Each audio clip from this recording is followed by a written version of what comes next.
Why have I told you that the secret to being confident was having imposter syndrome? And that a lack of imposter syndrome is actually costing you in your growth, career, and relationships. This episode of Let's Talk Confidence explores this idea, gives you some solid steps to start using imposter syndrome to your advantage, to build your confidence rather than tear it down. Welcome to Let's Talk Confidence, the first and last place you need to go to build long-lasting confidence. I'm your host and coach, Josh Sutton. Please do give us a like, follow, and leave a review and share it with somebody who you know needs to hear this message today. That's the only way that we can grow and benefit more people. It'd be really, really appreciated. Let's dive into today's episode. Struggling with imposter syndrome is pretty common these days, almost fashionable. There's a weird mix of signals that people give me when they tell me they have imposter syndrome, almost like they don't want it and enjoy it at the same time. But what is imposter syndrome, and can we actually use it to boost our confidence rather than tear it down like many of us assume? Okay, so what is it? Imposter syndrome is the fundamental belief that what you do or achieve is not good enough. It's the belief that you will be found out for not being smart enough, qualified enough, or talented enough for a position that you currently find yourself in. And even when you achieve success, you'll think it's down to luck or someone else's mistake rather than your own hard work and ability. Sound familiar? You're not alone. Research suggests that over 70% of people experience some form of imposter syndrome at some point in their lives. And it's not tied to your ability. Even high achievers and industry leaders feel it. But it's at this point I want to make a bit of a distinction between two different types of imposter syndrome. The first I want to talk to you about is how most people relate to imposter syndrome, which is something that I call chronic imposter syndrome. Chronic imposter syndrome is the ongoing belief that you are generally not worthy of respect or praise for what you do. This very often comes from childhood experiences and will manifest itself in different ways. Some of the ways it may be holding you back: procrastination, avoiding opportunities because you fear failure or being exposed; overworking, pushing yourself too hard to compensate for perceived inadequacy; self-doubt, hesitating to take on new challenges or speak up; downplaying achievements, attributing success to luck or external factors rather than your own abilities. What will often happen with chronic imposter syndrome is that you will try to compensate for this perceived lack of skill or knowledge in some way. And there's typically 5 ways that this happens, which are almost like characters. So what are these characters? They are, number 1, the perfectionist, who believes everything must be absolutely flawless or they've failed. The superhuman, they feel they must excel in every role to prove their worth. The natural genius, who thinks they're a fraud if things don't come really easily to them. The soloist believes that asking for help reveals their incompetence. And finally, the expert feels they're not qualified unless they know everything. Chronic imposter syndrome usually comes about because of a difficult experience in the past. For example, perfectionism often develops when your best wasn't good enough for somebody, or you were only praised if you got something absolutely spot on, as an example. The soloist, where you try and do everything yourself and see asking for help as a sign of weakness, may have come about when somebody made you feel stupid for asking for help. And over time, you learn to compensate for this by adapting your own behaviour. Yet the underlying lack of belief in your own worthiness persists. And this kind of behaviour can keep you stuck for a very, very long time until you learn to identify the thoughts that are contributing towards this. It saps you of your confidence because no matter how hard you compensate for it, those underlying feelings of not being enough are still there. So which one do you identify with? Now look, for this episode, I'm not going to do a deep dive on any of these kind of characters. I'll cover them in a future episode. I want to park this type of imposter syndrome for today. And I want to look at the other kind of imposter syndrome that we may experience. That ongoing general sense of not feeling enough we've just described, like I say, I would call it chronic imposter syndrome. The other, I'm going to term it acute imposter syndrome. Now, acute imposter syndrome is a little different. This is where you have the same feelings as chronic imposter syndrome, but with a couple of crucial differences. Firstly, it's often quite sudden. There'll be a moment where you think to yourself, I'm not really sure I can do this. And it isn't necessarily an overwhelmingly negative experience, it's just a moment of uncertainty. The other key difference, as the name suggests, is that it doesn't last very long. Unlike the chronic version, this kind of imposter syndrome can last mere seconds, up to maybe a week or so. That's a difference in symptoms, but let's go a level deeper and explore the causality and why perhaps we want to experience this form of imposter syndrome. Have you ever taken on a task or a project, or perhaps even a job, where after a while you think to yourself, I'm not sure I can do this? You start to wonder if you've bitten off more than you can chew and you're actually starting to struggle. Or perhaps you sign up for an event, and as you're preparing for it, you start to doubt if you can actually deliver what you've promised. I remember doing my first corporate coaching sessions. I had a conversation with the COO about training their team, and I said, yeah, I can do that, no problem. Signed the contracts, started putting it together. All good. But after a little while, as I was trying to put together my vision for what this training might look like, every so often I would get this cold, creeping feeling that I'd have taken on more than I could handle, that I couldn't actually deliver on what I'd promised. Who was I to take on this kind of work? There are probably more talented, more experienced people do a better job, right? But I had the tools and the self-belief to know that this was a lie, that I was capable. And it only lasted for a day or so, and then I moved on.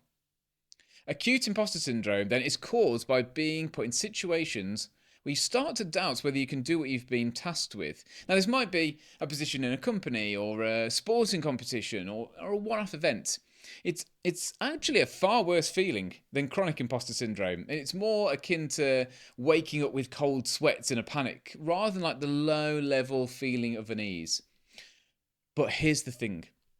Experiencing acute imposter syndrome is essential for your growth. Let's take a step back and zoom out for a moment. Forget the thoughts and feelings. When you're experiencing acute imposter syndrome, what's actually happening? For you to be experiencing the doubts you quite clearly have done something quite significant. You've left your comfort zone. You've left the area where you feel in control, where things are easy, where you know you have the capability to do something. By experiencing these sudden thoughts of, can I actually do this? You're wrestling with that unknown territory outside of your safe zone. It is here and only here that you truly grow in your capability and indeed your confidence. Acute imposter syndrome then is distinctly linked with pushing yourself. It's not a nice feeling to have, but the payoff is usually always worth it and then some. I would go as far to say that you should actively be seeking to experience acute imposter syndrome on a regular basis. Much of the time, these events will come to you. You'll be asked to do something by somebody else that pushes you out of your comfort zone. And you aren't sure if you can pull it off, but you feel obligated to in some way to say yes to it. Perhaps it's part of your work, part of your job, or in some kind of role that you find yourself in. But here's what truly confident people do. They actively seek out acute imposter syndrome. They actively go out of their way to put themselves in situations that they know will bring short-term feelings, potentially, of inadequacy and doubt. Why would you do such a thing to yourself, you might ask? As I said, it is the only way to truly grow confidence in the long term. You can sit there and say all the positive affirmations to yourself in the world. But unless you actually go out there and put yourself out your comfort zone, challenging yourself, pushing yourself to the limits of what you think you're capable of, then your confidence will stagnate and your affirmations will be for nothing. I come from a teaching background, and I remember training to be a teacher many, many years ago.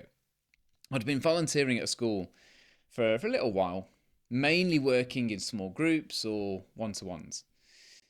I remember one day being sat at the back of the class I was helping with, just watching the teacher teach, and suddenly she asked if I'd like to come and do a short stint of teaching.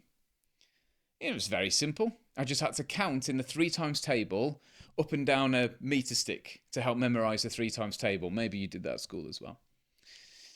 With all the children's eyes on me, I felt like I should probably accept, but no biggie. I could count my 3 times table.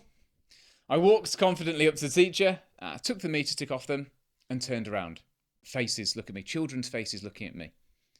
Instantly, cold trickles of sweat started running down my back. I started to count up the meter stick going too fast. The meter stick began to wobble. I think I put a 25 in there somewhere, which the children were quick to point out isn't actually in the 3 times table. I did my piece for a minute, handed the meter stick back to the teacher, and went and sat back down in a pool of my own sweat and nerves at the back of the classroom. Acute imposter syndrome achieved for that day. Now, if I'd stayed at that competency level, I wouldn't have made a very good teacher. I had to be taken out of my comfort zone many, many, many more times so that I could eventually get to the standard that I needed to. And trust me, there were many times that I didn't feel cut out for the job. And I'm more conscious of this now than ever. If I've gone more than a month without doing something that really kind of scares me, I'll actively seek it out. Public speaking, networking events, online masterclasses for a large group, etc. But here's the caveat. Should you just do anything to make yourself uncomfortable? I'd argue no. Because if you do, then you push yourself potentially towards a skill set in something that you don't necessarily want to improve in or grow. I could go busking on the streets to put myself out of my comfort zone, and it would. But if I want to improve my negotiation skills in particular, it isn't going to be all that helpful in theory. Instead, here's what I'd encourage you to do first. Do some visualization and some reflection and base it around this question. What does the ultimate version of you look like? And what I mean by that is if you could become a really exciting version of yourself, one that was vastly more skillful and confident and able, what would that look like? What would you be able to do? Maybe you're the ultimate salesperson and can convince anybody to do anything. Perhaps you run marathons for fun at the weekend. For me, my personal one is that I want to be as comfortable speaking to 1,000 people on a stage as I am having a coffee with a friend. So firstly, reflect on this. What would a seriously upgraded version of you be able to do?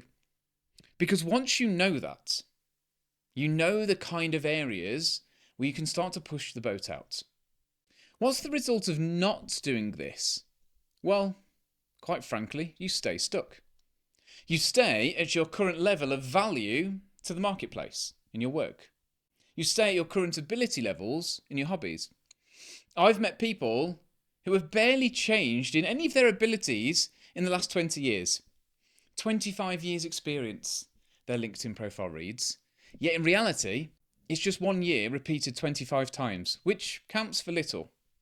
So, be the person that pushes themselves. That sets something up that keeps you up a little at night. That makes you vulnerable, that risks failure. Volunteer for something you aren't sure you're ready for or truly capable of doing. Your fear of failure is killing more of your dreams than any other barrier that you could possibly imagine. Be the person that seeks the next level of your growth. If you know you need support with this, hire a coach. It could be me, it could be somebody else. This is what I support people with all the time. However you do this, don't be the person who stagnates for years on end. Seek imposter syndrome. Seek opportunities where you can put yourself out there and grow as a person. Your future version of yourself and all the success that's coming their way is relying on it. That's all for today. If you want to find out more about teaming up with me as your coach to help supercharge your own confidence that you can take into your own career, relationships, and rest of your life, then head to joshsuttoncoaching.com and we can have a conversation.